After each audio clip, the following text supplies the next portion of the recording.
to have a good idea of what we're doing today.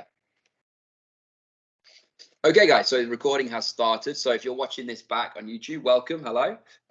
Today's session is going to focus on 10 predicted paper questions. So these are all predicted for paper 1. So non-calculator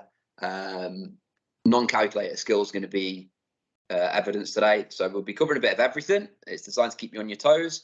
And worst case scenario, if you're not too sure, give it a go. And then when I go through the question, hopefully you can make notes and develop your understanding.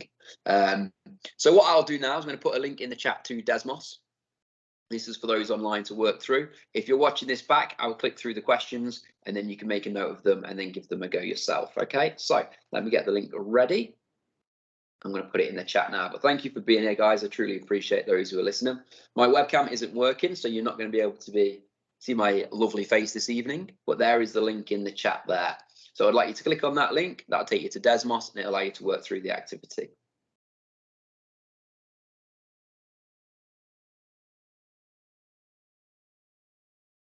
We're going to do questions 11 to 14 to start us off.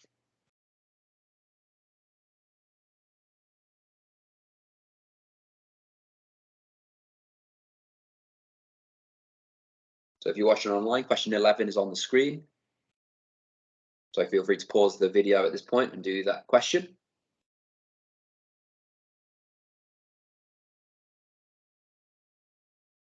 I'm going to put question 12 on the screen now.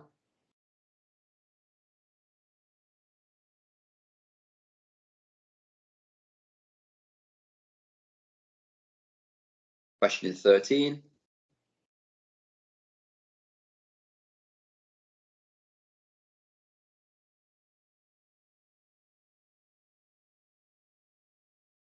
And then question 14 is the last one that I would like you guys to do.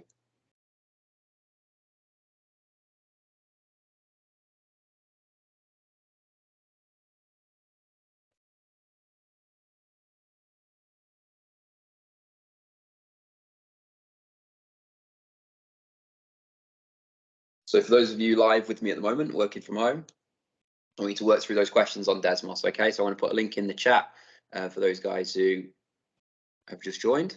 Hey, Alicia, welcome. Let me put a link back in the chat for you guys so you've got access to it. And I just want you to work through that Desmos as best as you can. There might be some questions on there you're quite happy with, so tackle them with confidence. And those that you're not sure about, still give them a go, because at this point in the year, it's important to just try every question, okay? Even if you're not 100% certain of how about answering it, okay?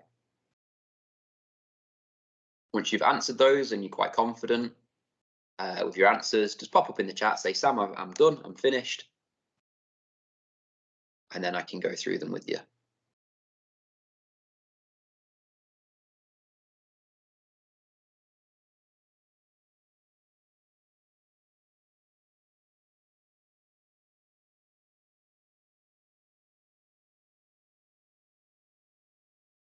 But Jess, Kate, Jack, Abby, Grace, Amy, Josh, and Evie, excellent. You're exactly where you need to be. Really good stuff.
Try and answer every question, even if you're not sure. Try and give me something to work with, because you may surprise yourself. You may put something in there that you're not 100% certain of, but it could guarantee, or not guarantee, it could allow you to pick up some marks in the exam.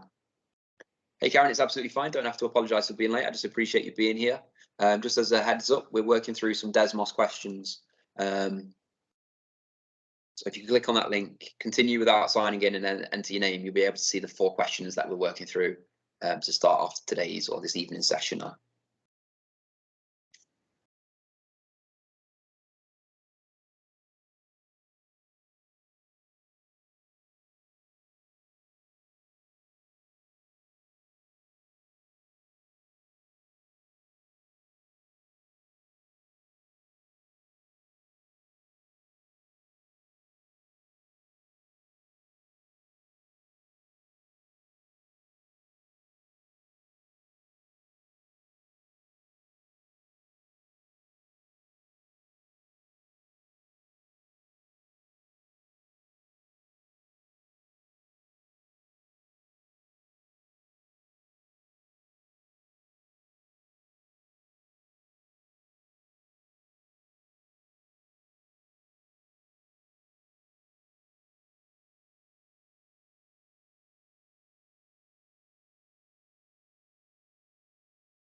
Guys, just checking in. I can see lots of you are working through these questions, which is excellent. If you've answered all of them, just go back, check your answers.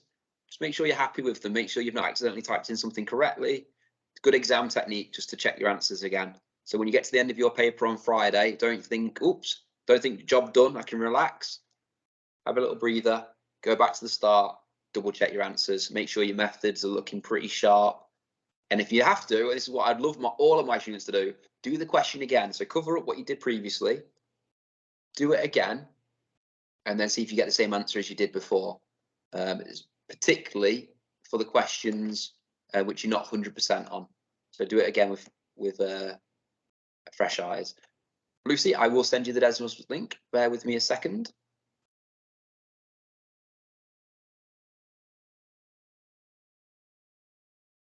My laptop is frozen, so I'm just waiting for it to unfreeze, and then I'll ping the link your way. Thank you for letting me know, Lucy. I appreciate that.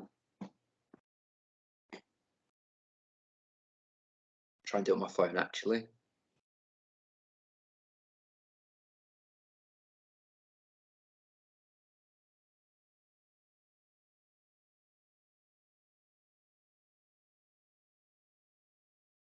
There we go. I've put it back in the chat. Now, if there's some of these questions you're like, Sam, I don't have a clue, that is fine. That is fine. I am not concerned because I know for a fact there'll be enough questions on that paper that you'll be able to answer to get you where you want to be. So you may have, not a Scooby on some of the questions. Obviously, in a perfect world, you'd understand all of the questions perfectly, but that's in a perfect world. In an exam, there will be some questions you don't understand, but still give them a go. Try and play around with the numbers in some shape or form because you could pick up some marks, okay?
Okay, so finish off these questions. I'm going to give you guys another 3 minutes, okay, just to give everyone an opportunity to answer as much as they can.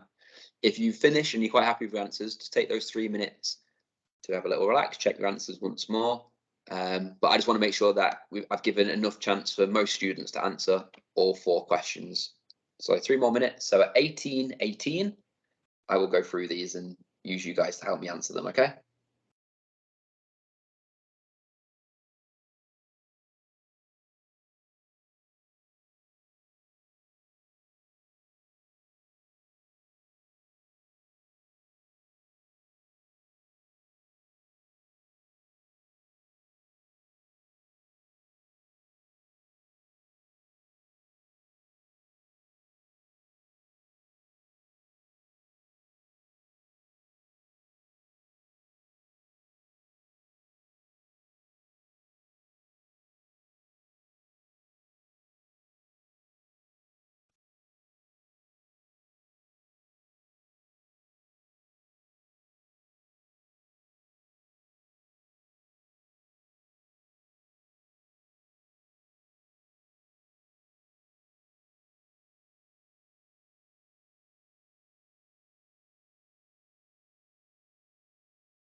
Okay, guys, what I'd like you to do is just finish off the question you're on if you can, and then bring your attention back to the PowerPoint because it is 18 minutes past 6.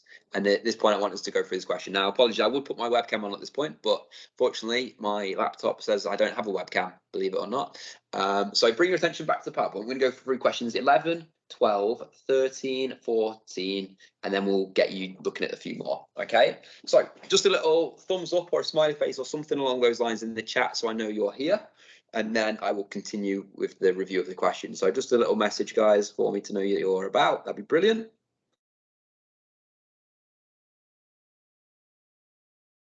Now, I understand completely if you're trying to put answers onto Desmos and it's not quite having it. For example, indices or brackets or anything like that. Don't worry about that, guys. It's absolutely fine as long as you understand what your answer would be. In an exam, you'd be writing it out anyway. So luckily, there's no need for use of technology on Friday and the other exams. So I can see plenty of little emotion emojis and all that in the jazz, which are in the chat, which is brilliant. So let's have a look at these questions. So it says here, write 10 to the power of 10 times 10 cubed to the power of 4 as a single power of 10. Now, there's a lot going on here, and I can understand if it looks quite confusing, but we need to apply the rules of BIDMAS first, okay? So hopefully we all know what BIDMAS is: brackets, indices, division, multiplication, addition, subtraction, okay? Now, we can see a pair of brackets here, can't we? So that means we have to focus on the right-hand side of this equation first, okay? We've got B for brackets.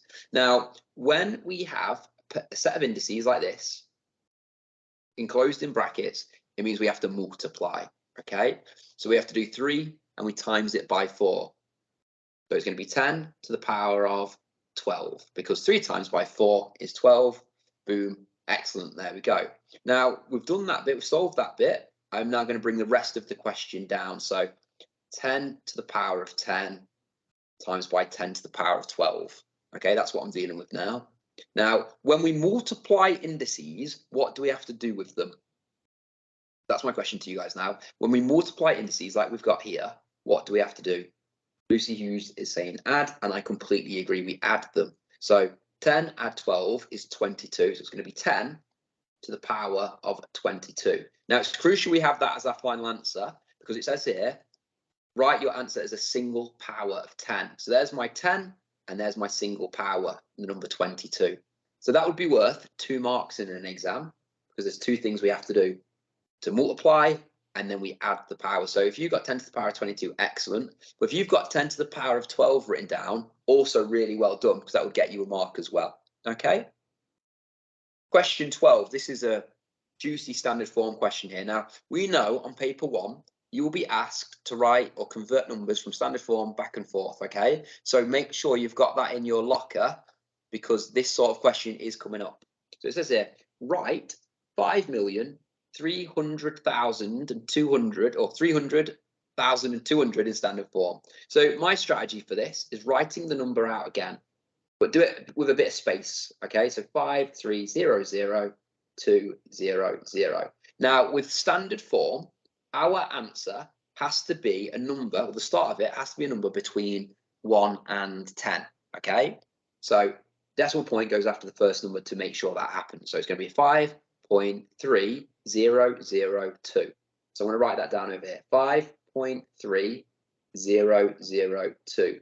And with standard form, we'll times it by 10, and then we need an indice. Now that indice is generated by counting the number of jumps the decimal point has made. So it started at the start of the question, it's at the end of the number. We've moved it though to up front, just after the first value. So how many jumps did it make? 1, 2, 3, 4, 5, 6. So it's going to be 10 to the power of 6. That is standard form. There we go. So being able to convert an ordinary number into standard form is something you need to have in your skill set, okay? So put the decimal point in after the first number and then count the amount of jumps it takes to get there. And then this one here, we've got 0. Right, let me write this down. 0.00782. So once again, the decimal point has to go after the first value. So here it went after the 5. Down here it's going to go after the 7. So I've got 7.82 times by 10. Now I have to count the number of jumps it made. So 1, 2, 3, 4 jumps. Now this number here, 0.00782, is a very small number. So it's 10 to the power of -4. When you're dealing with a very small number, it's a negative, okay? If it's a big number, like 5 million, it's a positive number, okay? So remember, very small, negative, very big, keep it as a positive value, okay? But like I said, this is definitely coming up, and I think if you practice this skill, you can get those marks. So make sure you do a little bit of revision on that, okay? Now, this is solving an equation. Let me write this down.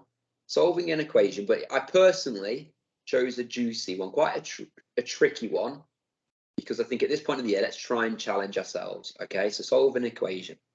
Now, when we solve an equation, we want to do the opposite. We want to get x by itself. That's the aim of the game, to get that number at the end to say x equals this amount, okay? So that's what we're going to work towards. Now, in order to do that, we do the opposite. So step one, we're going to get rid of the -6. Always get rid of this bit first, the bit that's just kind of dangling there, because it's easy to get rid of. How do we get rid of a -6? We add 6. And whatever you do on one side, you do to the other side, because adding 6 to -6 essentially cancels it out. It's gone, okay? So on the left-hand side, what we're going to be left with, we're going to be left with x over 5, or x divided by 5 equals, well, 4 add 6 is 10. Now, I'm going to come to the chat here. What do you guys think I should do last? I've got one more thing to do. Remember the keywords, do the opposite. What do you guys reckon I should do with this question now? I want to get x by itself. Lucy is saying times by 5. Well, if we're doing the opposite and it says divide by 5, we have to do the opposite, which is times. And whatever you do on one side, we do on the other side.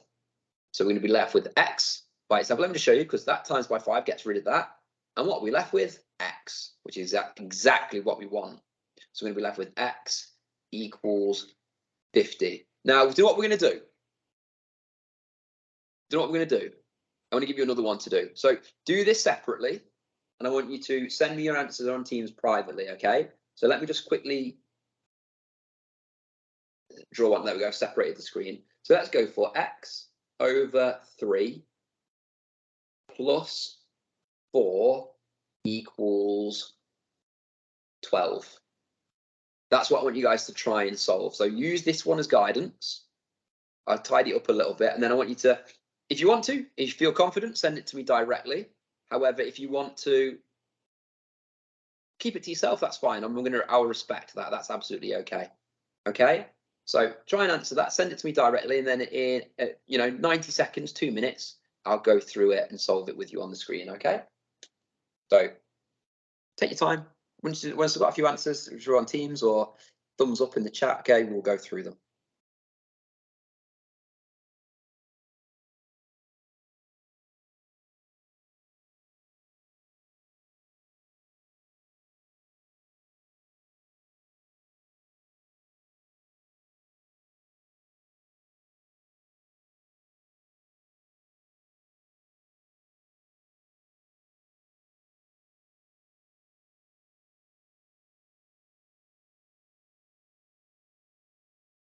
Okay, good. I've had some answers through.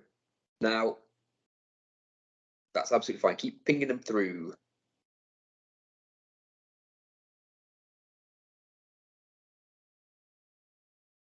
It's we're looking good though. You guys are looking. Every answer I've had so far is spot on. So I will go through it just for anyone who's not sent me an answer. But that's fine. We're looking good here. So worst case scenario, if you're not sure, copy that down as an example and then listen carefully when I go through it, okay? Because that sort of question really does separate students apart. If you get it right, you're in a really good position there. But there's some really good signs. And I can tell, if you've got it wrong, I can imagine you've only done a minor thing wrong, and it will be a quick fix. But guys, thank you for taking the time to message me. I appreciate that.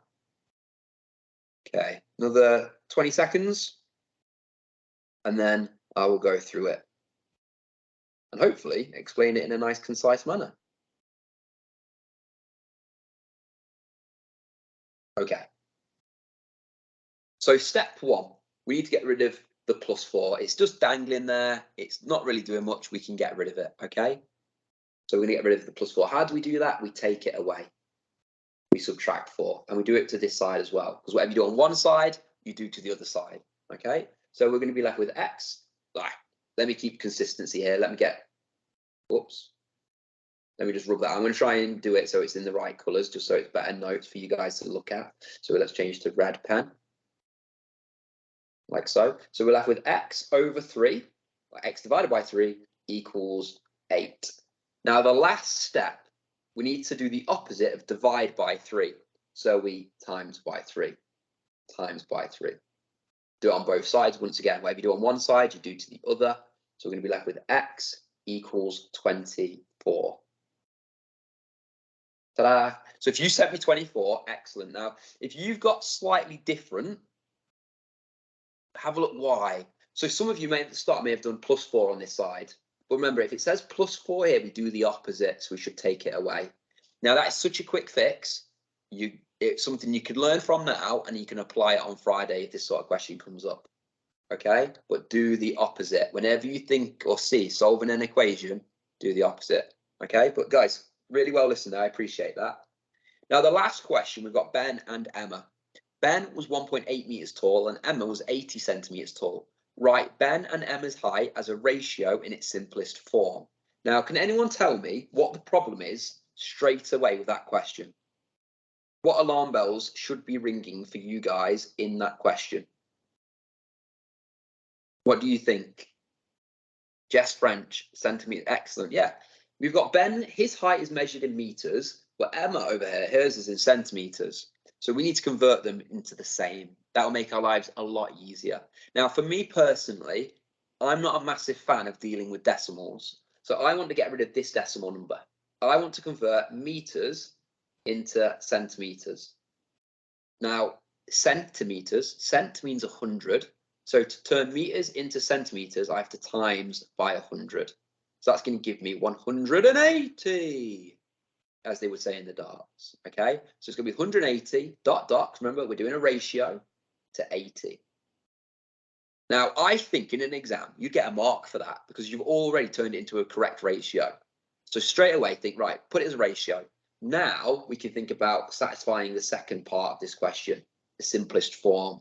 You know, how do we convert? How do we simplify? Well, what we need to do is divide by number that goes into both of these. Now, I can see that they both end in a 0, so I'm going to divide both by 10. Okay, because dividing by 10, that means we can get rid of those zeros. That's going to leave me with 18 to 8. So straight away, they're a lot smaller, a lot easier to manage. So 18 to 8. They're both even numbers. So what I'm going to do, I'm going to divide them by 2. Because they're even, I can divide them by 2. I can half them. That's going to give me 9, dot, dot, 4. I've already ticked it. That I was meant to say, can you guys simplify that? Because I've already ticked it, I think you probably imagine, no, you can't. Why can't, here's a good question then. Why can't I simplify that further? Why can't I simplify 9 to 4? Any ideas? Let me just get my phone ready in the chat. Why can't I simplify 9 to 4 lower?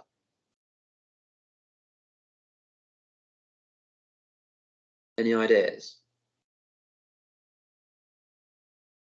Because often in a GCSE maths exam, it will ask you to explain the mistakes or why can't so-and-so do this? But I like Karen's explanation here. Nothing goes into them. No. So a number that goes into 4 doesn't also go into 9. So it can't get any lower because we can't divide. Yeah. Really good stuff, guys. Really good stuff. Now, the good thing is when you simplify ratio, it's the exact same as when you simplify fractions. It's the same process. You divide by a number that goes into both. So if you can do one of them, you can do both skills. So apply your simplifying skills as best as you can when it says that word, okay? That's finally, yeah, that's good. Now, what I want you guys to do now is look at some more questions. Now, what I'm going to get you to do is do questions. Yeah, we'll do 15, 16, 17. 15, 16, 17, okay? So let me just get you back onto Desmos in the right place. Apologies, guys, my laptop is being really slow this evening. it feels as though it's from the early 1900s, this laptop at the moment. So let me just extend and paste it on Desmos so you guys can see 15, 16, and 17. But I want you to do an area of a sector. I want you to do a percentage question and then also a fraction and percentage question. So a bit of variety there. Let me get the Desmos link back in the chat for those who may need it. Yeah, work through these questions as best as you can. Imagine this is an exam and you've got to put an answer in there. You can't leave it blank. That's the number one crime in my eyes, leaving a question blank. So I want you to try and give an answer that you think, you know what, it could be this. Now, if you can't put the pi symbol onto Desmos, just write pi or pi. I'm absolutely happy with that, okay? So there's the link that you need. Click onto that link and get yourselves back onto Desmos, guys, okay? And just work through those questions as best you can. For those watching on YouTube, there's question 15, so pause the video now and attempt that. Question 16 looks like that. And then finally, question 17 looks like that. Okay, so if you're watching back on YouTube, there are your questions, give them a go, and then press play when you want to listen to me talk away. Right, guys, crack on. I'll catch you guys soon.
Hey guys, Keris and Kate, thank you for letting me know you're done.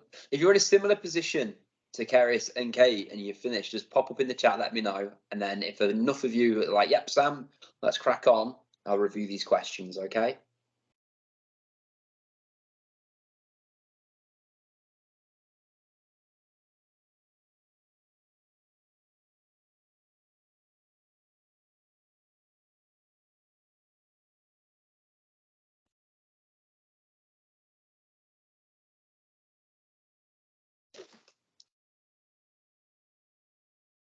Okay, so I'm going to give 1 more minute, and then I'll go through these 3 questions. Excellent, Jack and Abby, thank you as well for communicating. I appreciate that. But guys, I know I say this a lot, but I genuinely appreciate you making the time and the effort of being here for this session. Very easy to think, no, I'm not going to bother. I really hope you found these sessions beneficial, and I really, really hope some of these questions come up similar anyway, and that you think on Friday, you know what, I'm glad I went. I really want you guys to do well. Yeah, fingers crossed, fingers crossed. Okay, we're going to go through question 15. So bring your attention back to this beautiful PowerPoint that I've created. We'll go through question 15. Now, question 15 says here, calculate the area of the sector. Give your answer in terms of pi. Now, normally in class this year, we've been doing certain things like this with a calculator in hand, working out the area or the circumference of a circle. But we know it's coming up on paper 1, so it's very likely you're going to leave your answer in terms of pi. So what does that mean? It means your answer should have a number with that symbol next to it, okay? Now, in your exam, you're going to be given the formula, and the formula for the area of a circle is pi times by the radius squared. So when you get given this, like alarm bells should be ringing. If you see a question like this with a sector or a circle, okay, you're like, right, I need my formula. Let me get my formula sheet. Boom, pi times radius squared. Now, that is the formula for a full circle, so we need to remember that. Now, we can use that formula if we have the radius. Do I have the radius? Yes or no? Looking at this sheet, looking at this question, do I have the radius?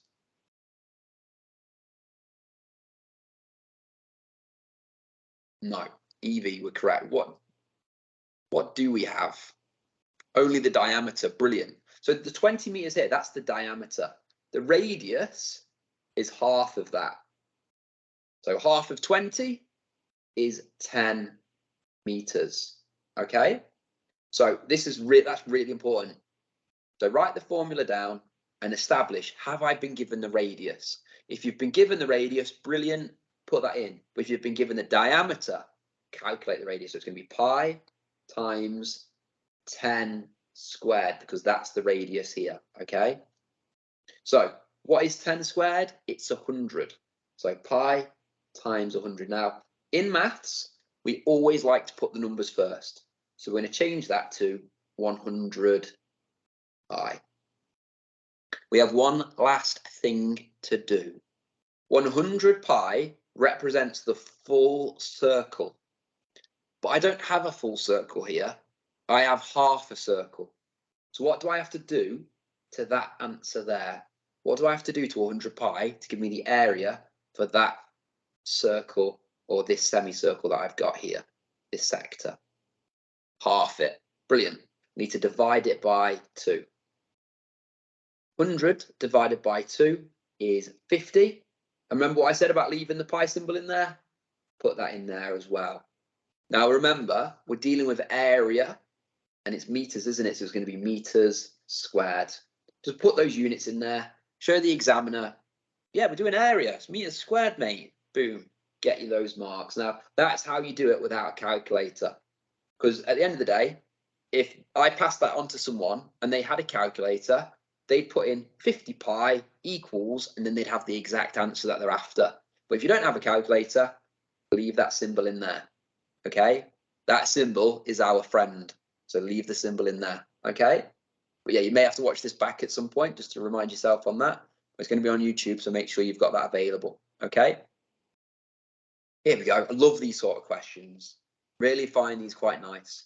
Chris completed a quiz and scored 17 marks out of 20. What is his score as a percentage? So step 1, we want to write his score as a fraction. So he scored 17 marks out of the 20 available. Once we've done that, we're going to convert that into a fraction that is out of 100. So the question I ask myself is, how do I get from 20 up to 100? Now, I'm going to rely on you guys in the chat here. How do I get from 20 up to 100? Jess French is on fire. We times it by 5, like so. And whatever we do to the bottom, we do to the top. Okay, we must do it to the top. So now I'm going to do 17 times 5. Now, I'm going to be honest, I've had a long day. I'm going to struggle to do that in my head. So I'm going to set up a little grid and make my life easier. So 17 times 5, so 10 and 7, 5. Well, 5 times 10 is 50. 5 times 7 is 35. Add those values together, we're going to get 85. Okay? Then when we put it as a percentage, now this is really important. Any fraction that is out of 100, the top value is the percentage. So we're dealing with 85%. So by doing that, we are instantly giving ourselves a nice, easy answer. Okay, I'm going to double check. I'm really paranoid that I've done 17 times 5 wrong. So let me just double check, because what I don't want to be is that guy that tells you the wrong answer. No, 17 times 5 is 85. So guys, you can relax. You've got a maths teacher that can times. Okay, so 17 times 5 is 85. Now the last question is a bit of a mashup, a fraction of an amount question and a percentages question. So I'm going to split my screen down the middle. On one side, we'll do fractions, and on the other side, we'll do percentage. So let me just change the colour of my pen. So we're going to do 5/7 of 49. Now, I know a lot of the time I say to students, what do we do here? What do I have to do? But I know it takes a little bit of time to type out in the chat. So I'm going to tell you what we're going to do here, okay? We're going to divide by the bottom. We get our answer, and then we're going to times by the top. So step 1, 49 divided by 7. So how many 7s go into 49? The answer is actually 7. So 49 divided by 7 is 7. We take that answer there, that's 7, and we times it by the top number, which is 5.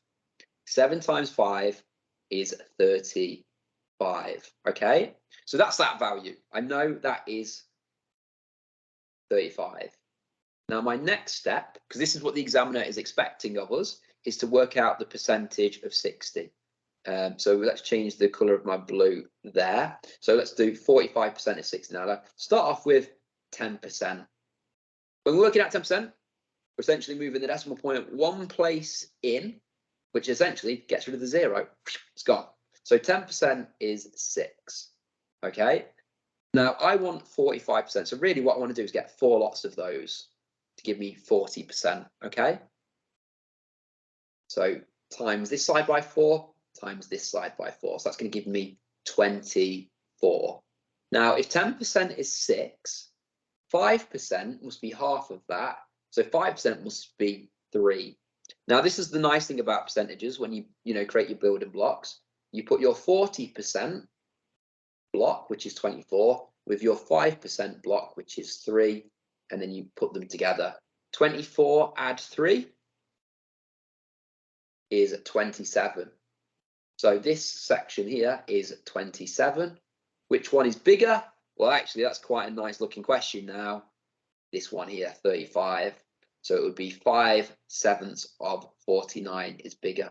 But the examiner, honestly, will be looking for you to be doing this part and then this part, getting 2 values and then reading the question to say, yep, this one is bigger. It's 35. Okay. Well, hopefully that's a reminder to you. Divide by the bottom times by the top for your fraction of an amount, and then percentages, work out your 10% or your 5% and build it up to the percentage that you're after. Okay. Now we have got, how many questions left? How many more have we got for you guys? 3 more. We may run over 7 o'clock, but I think this is the last proper one, last session before your finale. So let's give it a go. All right, let's do 3 more. And if we run over, we run over.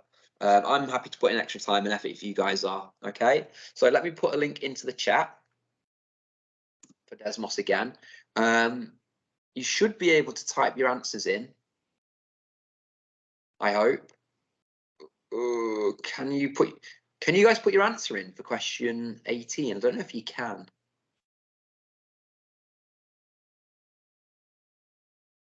If you can't, just keep it down on a piece of paper nearby and then wait for me to review it. So apologies if you can't submit your answer. Yeah, I think I've accidentally, when I've made the Desmos, not put an answer box in. So work it out pen and paper and then just keep it to yourself, and the other ones work through. Now, the last two questions, they're spicy. So give them a go. See how you get on, okay? But I will go through them, don't worry. So if you're unsure, that's absolutely fine. But I want you to give yourself a challenge, okay?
And apologies to anyone who's watching on YouTube. Here are the three questions that we're going to finish on. So question 18 is on the screen. Question 19. And then finally, question 20. I'll leave that on the board the longest because it's the most information heavy one.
Apologies, guys, for the Venn diagram question if it's hard to write in on Desmos.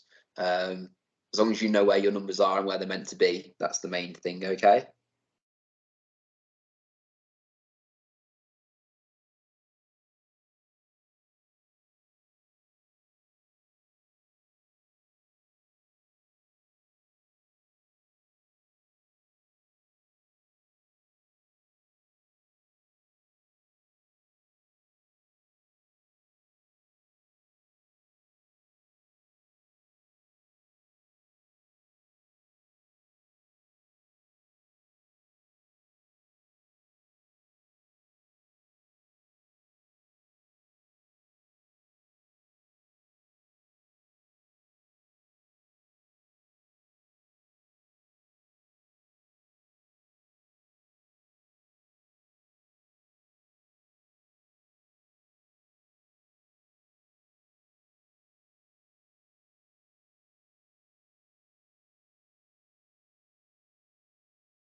So similar to before, if you're like, you know what, Sam, I think I'm done, pop up in the chat. That gives me a good idea of when to review the questions. Yeah, just take your time. There's no rush.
So the questions you are looking at now, 18, 19 and 20, these questions are ones that would appear towards the end of a paper.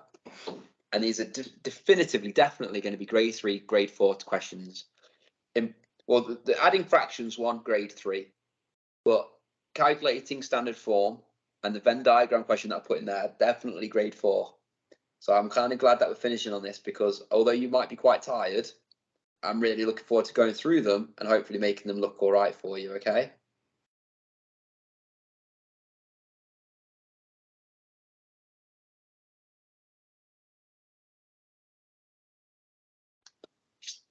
Okay, let me just have a little look at these final answers. We're getting a few more come through. So 1 more minute, guys. I'll try and finish the question you're on, and then we'll go through them, okay? But I'll be completely honest. I've tried to challenge you. Try to challenge you on these questions. Because what sort of teacher would it be if I didn't, you know, take you out of your comfort zone?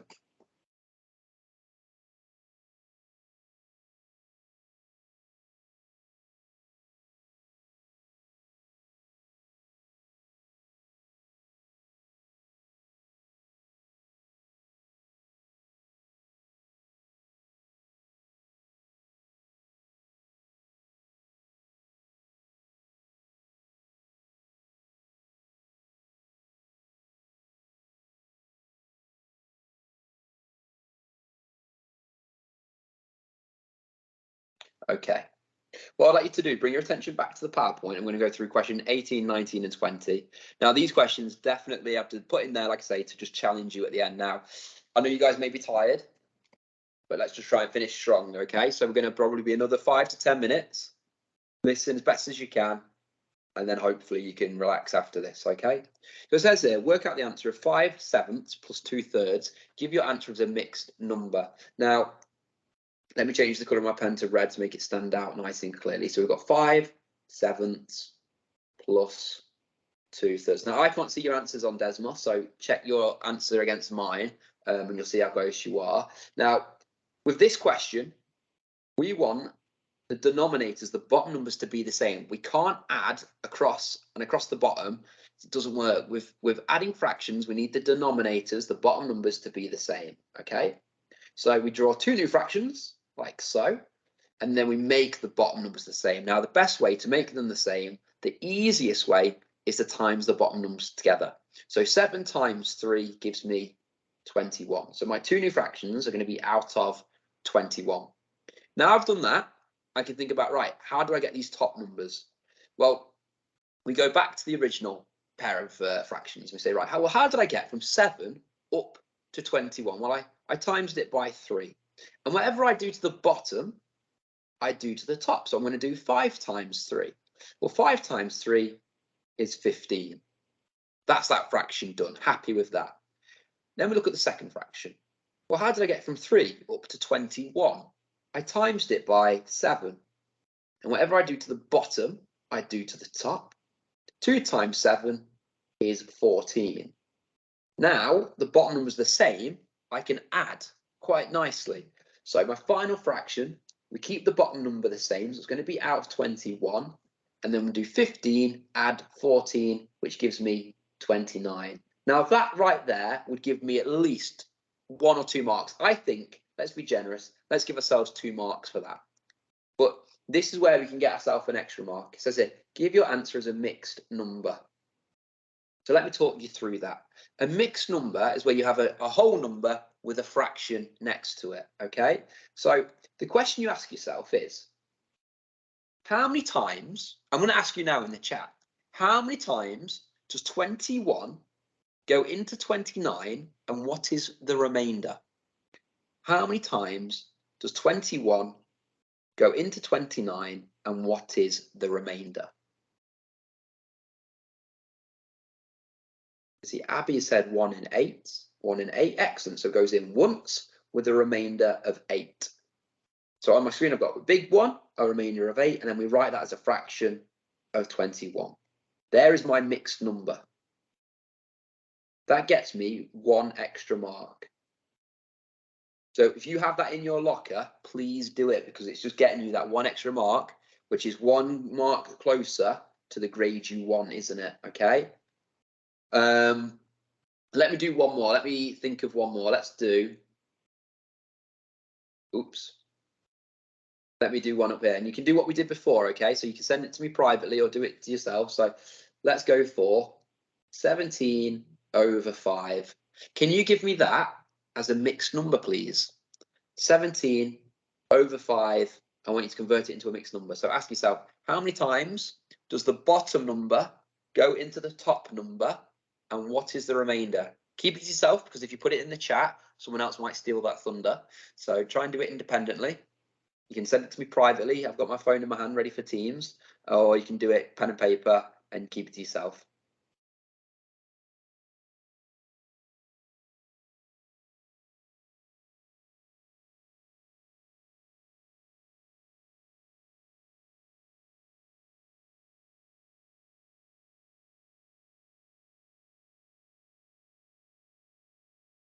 I can see people typing away.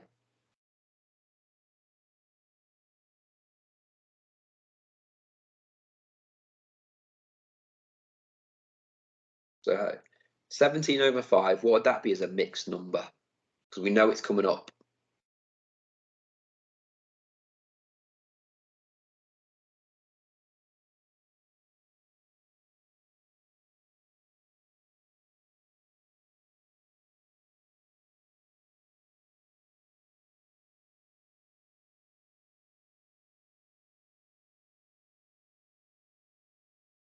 Excellent. I can see some good stuff, guys. Right, so let me quickly go through this. So how many times does 5 go into 17? Well, it goes in 3 times. What's the remainder? We have a remainder of 2, and that's going to be over the original bottom number, which is 5. So if you've got 3 2/5 written down, you have successfully converted that into a mixed number. So pat on the back for that. Okay. So yeah, 1 extra mark for being able to do a conversion. So it's worth giving it a go. Now this question here on Desmos I asked you to give your answer in standard form, so I'll do the same for me. Now, let's focus on the maths here.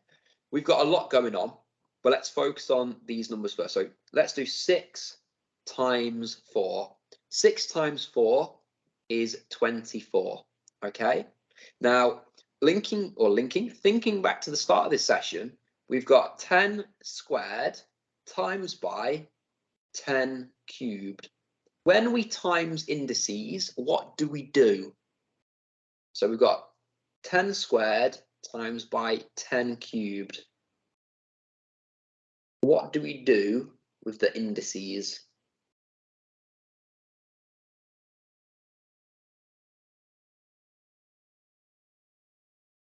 Any suggestions? You add them. Darcy, K, X, and you add them. So it's going to be 10 to the power of 5. So times by 10 to the power of 5. But it says, give your answer in standard form.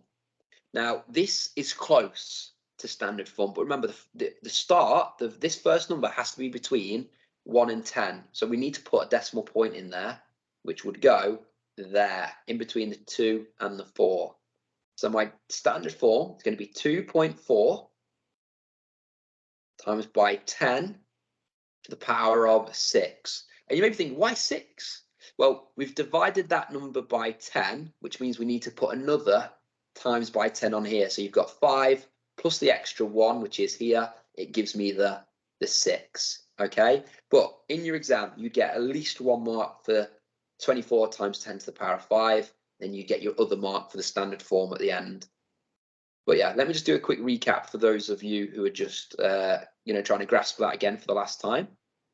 I'll use a different coloured pen. So deal with the whole numbers first. So do 6 times 4, it gives you 24. Then deal with the indices. So 10 squared times by 10 cubed looks like this. Get your answer and then put it all together. 24 times 10 to the power of 5, and then try and convert it into standard form for your final step, okay? Now, the last question is probably one of my favourite because I think it's caught a lot of you out, which was partly my intention, which makes me sound quite evil and like a maniac, but I'm doing it for your best interest. So listen very carefully to finish this session on, and hopefully this comes up, because if you can get this right in the exam, it'll be a really good difference. Really shows how good you guys are. So a group of 30 students were asked if they like dogs or cats. 18 of the people like dogs. 8 of the people like dogs and cats. 6 people don't like either dogs or cats. Complete the Venn diagram with that information. So always start with the middle value. Always start with the middle number, the people who like both. So it says there 8 of the people like dogs and cats. Okay, so 8 people in the middle. Now, why do we start in the middle? Because it's really important, and I'll show you why. It says here, 18 of the people like dogs. 18 of the people like dogs. 8 of them are already in, because let me just highlight this circle. This is the dog circle. So everyone inside that yellow circle there like dogs. And we have 18 in total. So this circle has to add up to 18. 8 is already there. So what is my other number going to be here? What's my other value going to be there? If the total of that yellow circle has to add up to 18, and I've already got 8 of them in the middle, has to be 10. Okay, it has to be. Can't be anything else. Okay, so let me put a 10 in there. Because yeah, 8 people like dogs and cats, perfect. 18 in total, yeah, 10 and 8, brilliant. Now it says there, 6 people don't like either of them. So if they don't like either, they're on the outside. Okay? Now, knowing that, there's 30 people in total. We've got 10 here, 8 there, and 6 there. Well, 10 add 8 is 18, add 6 is 24. It needs to add up to 30, so we're missing 6 people. So those 6 missing people are just the cat people. Just cats, no dogs, just cats, okay? And then just do a quick check, make sure those numbers add up to what you want it to add up to, which it does, it adds up to 30, happy days. So always, this is a top tip, always start with the middle number and then read the question carefully. The final question, this is the last one of the evening, guys, so just bear with me. A person who likes dogs is chosen at random. What is the probability that they also like cats? So we only care about the dog people. Sounds a bit harsh, that does, but that's the question. So we only care about these people in this circle, the dog circle. So my fraction is going to be out of what? We only want the dog people involved. So what is my fraction going to be out of? What do you reckon? I only care about this dog circle here. My fraction is going to be out of 18. Excellent. Now, what is the problem is that they also like cats. So the middle people here, these are the ones who also like cats. So it's going to be 8 out of 18. Now, I'll be completely honest. The reason why I put this into the question is because I got stumped by that earlier. It caught me out. So I thought, you know what, if it's going to catch me out, it might catch some of the students out as well. So I thought if I put it into the session tonight, at least hopefully it gives you a bit of support and guidance as to where to go. Okay, but I've seen some really encouraging signs on Desmos, like genuinely. Although you may be thinking, Sam, I've got some of these questions wrong tonight. As a teacher, I'm very confident as to where you're at. I'm very happy with where we're at. Those of you who attend tonight, put your answers in. I'm really pleased. You will pick up marks on the exam, 100%. So all that's left now is to do a little bit more revision tomorrow evening. Make sure you've got maths in your brain, raring to go. It's a bit like a muscle, okay? Try and keep it warmed up. And then just go in on Friday with confidence, do your best, and just that's it. That's all I want you to do as your teacher. Just do your best, okay? And that's all you can ask of yourself as well. But I'll put this onto YouTube. So if you think, you know what, I want to go back over some of the things Sam did last night, I'll put it onto YouTube tomorrow morning, and then you'll have access to that tomorrow throughout the day and in the evening. Okay, but guys, Friday, make sure you come in nice and early, get signed into your area, and once again, just do your best. Okay, it's been a pleasure teaching this evening. Hopefully you guys have a nice rest of the night, and I'll catch you guys soon. Okay, all the best, and bye. And if you're watching on YouTube, don't forget to like and subscribe.